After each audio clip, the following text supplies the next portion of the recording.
Alas, Marvel vs. Capcom 3, your time is spent. We had some fun times, but now it's over.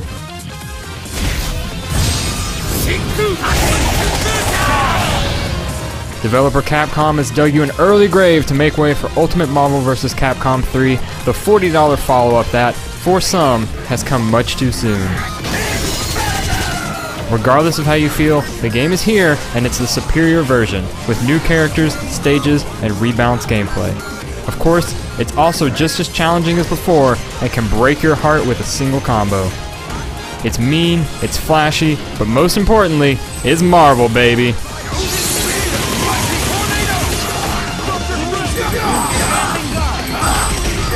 Watch enough high-level matches in Marvel vs. Capcom 3 and you'll see a few definite styles emerge. Players gravitated towards Wolverine, Wesker, She-Hulk, and others for their ability to relentlessly assault opponents and lock them down in close-range combat. The Rushdown game stole the spotlight, and now Ultimate wants to make its share. The game has dedicated almost half of its new roster to favor long-range or unorthodox playstyles in the hopes of cracking the original single, all-encompassing strategy. Joining the roster are 12 new fighters, many of whom personify this overall shift in focus. Some of the newcomers are still hard-hitting, straightforward brawlers, but consider Doctor Strange, the Sorcerer Supreme, whose numerous projectiles range from homing disc to a fireball that can ricochet across the screen before striking its target. His long-range antics aren't new to the series, but were rarely utilized in the original during competitive play. Of course, this change won't happen overnight.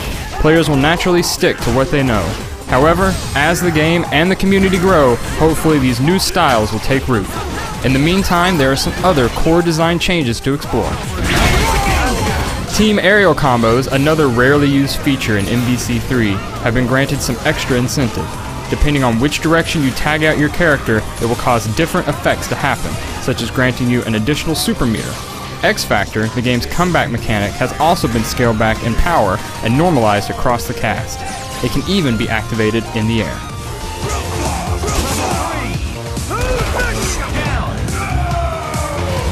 The returning characters received a lot of love in this new release as well. Instead of bringing the strongest characters down, the rest of the cast has been brought up to match their strength. These changes manifested new moves for some characters and new properties to existing moves for others. For instance, Magneto has a new move that physically drags his opponent around the screen, while Shumagura's throw drains super meter, as well as health. Take a look at your old favorites and chances are you'll discover new tricks that weren't possible before.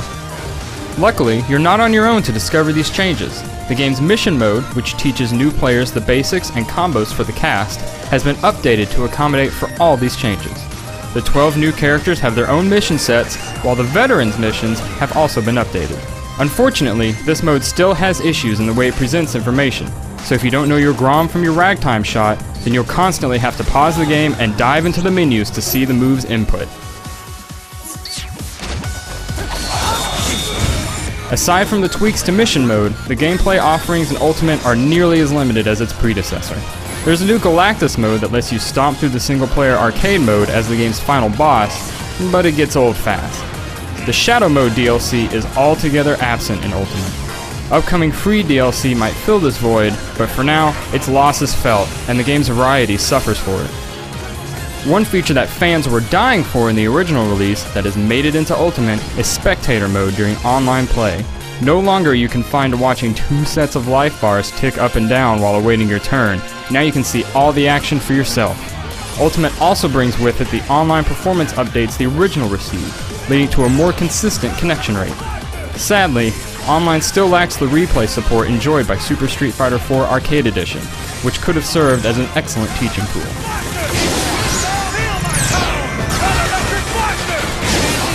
Ultimately, Ultimate is still a monster hiding under an attractive cloak of flashy combos and familiar characters.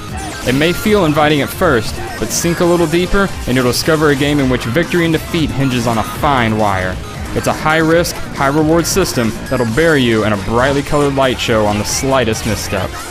Ultimate Marvel vs. Capcom 3 is unquestionably the superior version, and while its feature set still feels lacking compared against other available fighters, the series' unique blend of structured insanity remains strong.